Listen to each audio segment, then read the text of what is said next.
President Cyril Ramaphosa will lead the South African team at the World Economic Forum's 53rd annual conference, which begins on Monday in Davos, Switzerland. The central message this year from South Africa will be more of the same, and that is to highlight the country's recovery plans and implementation. South Africa is open for business despite crippling power cuts. To discuss this further, I am joined by Professor at University of Johannesburg Department of Sociology, Professor Patrick Bond. Thank you so much for your time, Prof. We do appreciate it.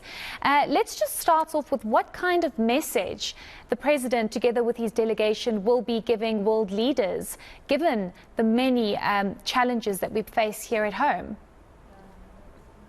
Thanks for having me, Heidi. I think the main problem for this delegation, including Finance Minister Enoch Godongwana, is to persuade the world, really, that these power cuts and the general crisis of Eskom, including the resignation under very unfortunate conditions of being accused of treason, Andre de Ruyter, and now the Eskom being switched over to Gwede Mantashe's department instead of it being in Department of Public Enterprises. And all of these are the sorts of signals that those who finance the $8.5 billion Just Energy Transition Partnership have been very nervous about. And there's really questions about whether Mantashe is committed to renewable energy or whether instead we'll have an explosion of interest in gas, car power ships specifically, or offshore gas exploration. So even though this is a corporate body, they are actually quite conscious of climate. The World Economic Forum has always been sort of an advanced or a vanguard in terms of the way companies think about the coming decades. And this is the 53rd meeting, and they had a break during COVID, but it's a terribly important time for these elites to sort of say, we can solve the climate crisis, and another 30 crises that they put into their new global risks report, when many of us, I think, have good reason to be skeptical. Certainly, and I've seen on social media and many saying, why is the President going to the World Economic Forum when the problems here at home are so serious, especially when it comes to the energy crisis? And I want to stay on that for a bit, because we are subjected to stage 6 rolling blackouts indefinitely. We don't know who's going to replace Andre de Ruyter. There are so many issues with the current power stations that we have. We need an emergency energy solution because we just do not have enough power. So should the President actually be going, or should he be staying here at home to try and intervene? You know, it's interesting, last May, when they had the last version of the WEF, which is normally in January every year, it's a big event with lots of skiing and snow sports. Of course, there's no snow there because climate change is really hitting Europe hard, and it's been a very mild winter, and there's no snow, as a sort of a reminder that they really have to get their act together on climate. Now, should Ramaphosa go? You know, in the last 6 months, let's say since last June, when he was in the G7 meeting in Germany, he then was in the G20, he was in the one-on-one meetings with President Ramaphosa, with President Biden, sorry, and also with the King of England, and also has played this sort of extraordinary role of trying to keep together society falling apart and barely, getting through this scandal of Phala Phala and his re-election. I think the critical thing for him to do internationally is say, especially to these Western corporates and Western state leaders, that even though South Africa hosts the BRICS Plus and will be basically helping to pull countries like Saudi Arabia or Egypt that have been very pro-West, Algeria, Nigeria, Argentina, Indonesia, and they'll be pulled into the BRICS Plus, probably here in South Africa in August. We don't know the date or the place.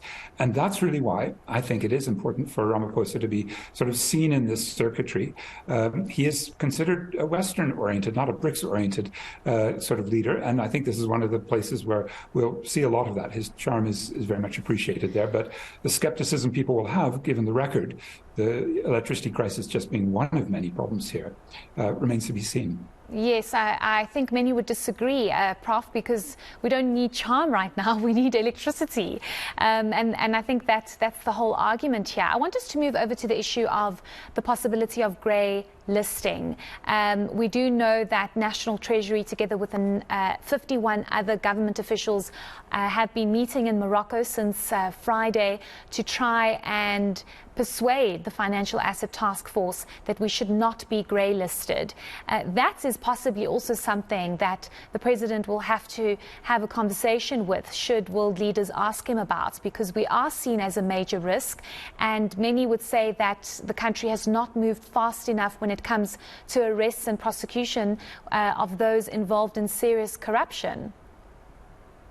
Absolutely correct. In the Pala Pala incident, in which there was a potential illicit activity, illicit finance around taxation or Reserve Bank foreign exchange regulations, it just stands out as one personification. Or President Ramaphosa's earlier, let's say, dodging of the financial laws around lawmen and their Bermuda illicit financial flows, or Shanduka in Mauritius, or MTN when he was the chair, all over Africa. In other words, we really have a pandemic, don't we, of financial misdealings. The Treasury admits it could be 7% of GDP that floods out of the country due to these illicit flows. And it's mainly our banks, isn't it? It's international financiers, but it's also our main banks and the failure of Treasury and the Reserve Bank. I may be alone in the country, but I would actually welcome this financial grey listing, because I think it may take something as dramatic as sanctions against our banks to get them to clean up their act, to get the Treasury and the Reserve Bank to finally start taking exchange control seriously and looking at halting somehow these illicit flows. It's so easy to get money out legally, illicitly.